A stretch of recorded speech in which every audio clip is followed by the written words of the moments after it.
4 PM news network में दोस्तों आपका स्वागत है। मैं हूं आपके साथ राशि ज़हीर।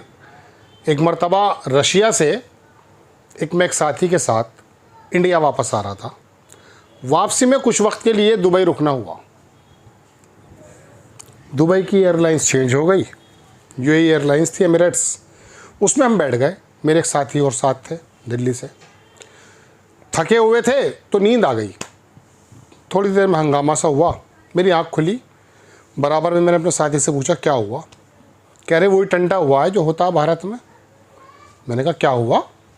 बोले हम रशिया में थे, आपको कुछ इस प्रकार की चीज़ समझ में आई कि किसी महिला को कोई दबोच रहा है, कोई हाथ पैर लगा रहा है, कोई अंगों को छू रहा है। नहीं, ऐसा तो नहीं हुआ।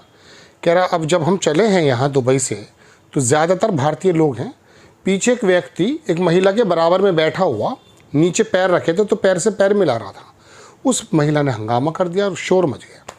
मुझसे उस आदमी ने, मेरे जो मित्र थे, उन्होंने कहा कि राशि जी एक बात बताइए, इन बातों से भी बाहर आएंगे कभी हम? नहीं। क्या सबसे बड़ा मसला, सबसे बड़ी जो हमारे सामने परेशानी वो यही है, महिला को छेड़ दिया। ये छेड़ने की टेंडेंसी से कब बाहर आएंगे? और ये महिलाएं इतनी सेंसिटिव क्यों हो जाती हैं? रशिया में तो कुछ नहीं होता, ऐसा उन्होंने मुझसे कहा। तो मैं आपको वहीं गोबरिस्तान लेकर चलता हूँ, जहाँ की खबर मैं आपको दूंगा। गोबरिस्तान क्यों कह रहा हूँ? साउथ के एक सांसद ने हमारी पूरी हिंदी पट्टी को गोबर पट्टी कहा था, इसलिए बोल रहा हूँ। सुप्रीम कोर्ट ने उत्तर प्रदेश की सरकार को, फटकार तो शब्द आप सुनते सुनते बोर हो गए होंगे, कहा है कि ये जो आप लाए हो धर्म का अवैध धर्मांतरण, ये नाटक है। मेरे शब्द हैं, पढ़कर सुनाऊंगा आपको। कड़ी टिप्पणी कर दी। सरकारें भी, संस्थाएं भी और तुम्हारे बहुत सारे वेलफेयर सोसाइटीज़ भी, छुटपुट नेता भी, छुटभैया नेता भी इसी काम में लगे हुए हैं। अभी उत्तर प्रदेश के मेरठ में एक बीजेपी का नेता था, उसे उछलने की लग रही थी बहुत कि मैं कैसे लाइमलाइट में आ जाऊं। जबकि मोदी जी की लाइमलाइट में जो आता है, अगर उसकी आंख मोदी जी की तीसरी खुल गई तो वो मंत्रालय नहीं पा पाता, फिर कितना भी काम करता रहे। ठाकुर साहब को देखो, बिहार का था एक, जब उनको कोई जाता है। अभी गुजरात में अच्छे खाते चल रहे थे मंत्री, अचानक ही सारे घर के बदल डाल दिए। असरानी का ऐड आता था ना, सारे घर के बदल डालूंगा, ऐसे बदल डालते हैं वो। लेकिन नेताओं को लगता कि जहर कौन चुके होगी। आदित्यनाथ को, बहुत सारे नेताओं को देखा कि यार इन्होंने जो जहरीले बयान दिए हैं पूर्व में, उससे इनको ज़बरदस्त रिवार्ड मिला है, ये धर्मगुरु बन गए और हिंदू के बड़े सरताज और बहुत ही शानदार नेता बन गए। तो उनके मन में होती है। तो मेरठ में भी वो एक बस्ती थी, कह रहे ईसाई जो है यहाँ पर धर्मांतरण कर रहे हैं। अबे भैया चुप हो जा, चुप हो जा मेरे भाई। काय का धर्मांतरण, काय का धर्म? अबे रोटी खा ले चैन सुकून से। ये जो बेवकूफ़ी की बकवास होती है ना हमारे प्रदेश में, इससे मुझे ये पकड़ लगा कि मैं गोबरिस्तान की खबर आपको सुनाऊं। अंदर तो बहुत कुछ है, लेकिन पहले खबर ही सुन लो, खबर क्या है, ताकि आपको पता चल जाए कि ये हमारे सुप्रीम कोर्ट ने क्या कहा। सुप्रीम कोर्ट ने कहा कि यूपी धर्मांतरण कानून के कुछ हिस्से संविधान की कसौटी पर खरे नहीं। ये अपनी लैंग्वेज में बात करेंगे। सुप्रीम कोर्ट की अहम टिप्पणी मैंने एक जगह और भी लिया था, जनसत्ता ने बड़ा अच्छा छापा था इसको। तो इसके अंदर वो हुआ यूँ कि कुछ लोगों पे इल्ज़ाम लगा दिया। ये हुआ यूँ कि सुप्रीम कोर्ट ने उत्तर प्रदेश विधि विरुद्ध धर्म सब परिवर्तन इतनी खतरनाक हिंदी है, देखिए क्या लिखा, प्रतिषेध। अब इसके मायने क्या होंगे? ये अखबार वाला उजाला, ये उजाला पैदा कर रहा है, अंधेरा पैदा कर रहा है। अधिनियम 2021 के प्रावधान की वैधता पर गंभीर सवाल उठाए। अदालत ने कहा निजता, अनुपातिकता, संवैधानिकता। अनुपातिकता कब बोला तुमने अपनी पूरी जिंदगी में? अनुपात तो बोला, अनुपातिकता कब बोला है? ये है वो। कसौटी पर इस कुछ हिस्से खरे नहीं उतरते। Justice JB Pardiwala, justice Manoj Mishra की पीठ ने शुक्रवार को शीर्ष अदालत से, पता नहीं कौन सी कृषि ये वो है यूनिवर्सिटी, उसके कुलपति निदेशक के खिलाफ धर्मांतरण के मामले को रद्द करते हुए टिप्पणी की है। मतलब यूनिवर्सिटी के उसके खिलाफ किया गया था, किसी मौलाना के खिलाफ नहीं किया। धर्मांतरण से पहले के बाद घोषणाओं की वैधानिकता, बहुत ही जटिल बातें हैं, छोड़ दो, बस छोटी बात सुन लो। तो हुआ यूँ है कि सुप्रीम कोर्ट ने कहा कि आपने जो बनाया है ये कुछ ज़्यादा मुझे समझ में नहीं आ रहा बात, इसके अंदर कहीं ना कहीं कुछ कमी नज़र आ रही है। ठीक है, नज़र आ रही होगी। बात यह है कि आप और हम इसी काम में लगे हुए हैं। इस्पा सेंटर पे छापा, बीरपाल, वो दरोगा उत्तर प्रदेश पुलिस का बीरपाल, उसे दुनिया में सबसे बड़ा जुर्म ये नज़र आ रहा है, लड़का है बातें कर रहा ही कर रहा पार्क में बैठा हुआ, हे कैसे बैठा तू यहाँ। अबे यूपी बोर्ड के चुंगी से पास हुए दरोगा, कुछ और भी बात कर। चैनें टूट रही हैं, मोबाइल चोरी हो रहे हैं, डकैतियाँ पड़ रही हैं, दुनिया भर के काम चल रहे हैं, उसको तो देख।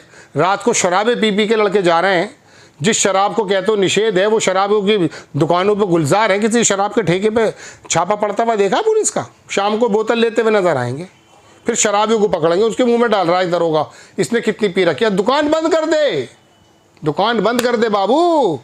नहीं करेगा, क्योंकि वो शराब को चलाने वाला इतना मजबूत नेक्सस है, कुछ नहीं कर सकते। दिल्ली सरकार जो थी वो केजरीवाल वाली, शराब के पैसों से ही सरकार चला दी थी, इतना पैसा कमाया उसने, उसी में जेल वेल भी चले गए थे। तो नहीं करेगा, मुंह में डालेगा मशीन दरोगा, और शाम को खुद पिएगा। कई दरोगा तो हमने ऐसे भी देखे इंस्पेक्टर, वो पैसे वैसे भी लेते हैं, वो क्यों भी कह देते हैं उनसे बोतल भी ला देना, और वो बोतल भी खरीदने जा रहा है और वहाँ मशीन डाल रहा है उसके मुंह में। असल जड़ को पहचानना, नहीं इस पर पकड़ूंगा, क्योंकि टेम्पटेशन जो है अंदर, कुंठा जो है देखने की, सुनने की, महिलाओं को यूँ आगे बढ़कर देखने की, उसको देखेगा और खुद भी पकड़ा जाता है बाज़ मरतबा खुद भी पकड़ा जाता है। ये लोग करेंगे संचालन, ये करेंगे अवैध धर्मांतरण। अरे अपनी अपनी मर्जी को मुसलमान हिंदू बने, हिंदू सिख बने, तुम्हारा क्या मतलब पड़ा भाई। अवैध धर्मांतरण, पैसे दे, 5 रुपये तो कोई किसी को देने को तैयार नहीं है। एक दीवार जरा से 4 इंची की दबा के देख पड़े उसकी, मान वो निकल जाएगा। धर्म अगर चेंज कर रहा है, पैसे की उस पर कर रहा, करने दो उसे, उससे कौन सी सरकारें गिर रही हैं। मगर देखिए, ये मुगल अगर चाहते सारे के सारे मुसलमान बन जाते, इतने डंडे बजाते उस ज़माने में, लेकिन नहीं, ऐसा नहीं किया उन्होंने, ज़बरदस्ती नहीं किया, अपनी मर्जी से। आज भी दुनिया के अंदर Islam is the fastest going, मतलब फास्टेस्ट ग्रोइंग रिलीजन चल रहा है। देखो ले जाकर के, वो जाकर के सब लोग पैसा बांट रहे हैं। तुमने अपने प्रचार कर लिया, पैसा बांट दिया, संस्थाएं लगा दी, शाखाएं लगा दी, कुछ नहीं होता नफरत बांटने के अलावा। और अब वो मुसलमान हिंदू भी बन जाए तो क्या मतलब पड़ता है बताइए देवबंद पे। मुझे इतनी उलझन और नफरत पैदा होती है, ये खबर देने का बिल्कुल भी तरीका सही नहीं है, लेकिन मैं आपको बता रहा हूँ, मैं तो आपसे बातचीत कर रहा हूँ, खबर तो मैं दे ही नहीं रहा हूँ। सुप्रीम कोर्ट ने कह दिया तुम्हारे ये मानक ठीक नहीं है, बनाते रहे अवैध धर्मांतरण। रोमियो स्क्वाड, अबे जिस लड़की को बात करनी है फ़ोन पर कर लेगी, तेरा स्क्वाड नहीं रोक पाएगा भाई। ये लड़कियों के ऊपर तुम जो है उल्टा जो है प्रशंसन खड़ा कर रहे हो। और जिसको मैं कहता हूँ गंदगी में जाना है, अपने माँ बाप की इज्जतों को बर्बाद करना है, वो होगी। दिल्ली में क्यों नहीं है ऐसा, बम्बई में क्यों नहीं कर रहे आप ऐसा। उत्तर प्रदेश का बीरपाल ही आएगा होटल में, बस वो ज़्यादा से ज़्यादा बच्चे मोटरसाइकिल चला रहे हैं कुछ 18-20 साल के, उनके तो डीएल चेक करेगा, उनका पॉल्यूशन चेक करेगा। और कभी कभी ऐसे भी होते हैं उसके हाथ में पॉल्यूशन की जगह कुछ और दे दो, गैस के सिलेंडर की पर्ची, उसे मान लेगा। हाँ, इतने बड़े जाहिल भी होते हैं बहुत बाज़ दफ़ा। तो दोस्तों बात यह है कि ये जो अब सुप्रीम कोर्ट से आई है बात, ठीक है, फटकारे पड़ेंगे, फटकारों से फ़र्क तो पड़ता नहीं। बात तो तुम्हारी मेरी टेंडेंसी बदलने की है। एक मुसलमान हिंदू बन जा, सिख बन जा, उससे दिक्कत क्या है, इस्लाम खतरे में पड़ जाएगा क्या? नहीं पड़ेगा। जिसे जाना जा, ख़त्म कर अपनी कहानी। ये जितनी भी लड़के लड़कियां आपस में मिलते हैं, ये कोई इस्लाम को फैलाने के लिए थोड़ी मिल रहा है। वो गुंडा तो दरअसल अपनी टेम्पटेशन को पूरी करने के लिए लड़की से मिल रहा है। और वो लड़की जाने, लड़का जाने, उसके परिवार वाले जाने।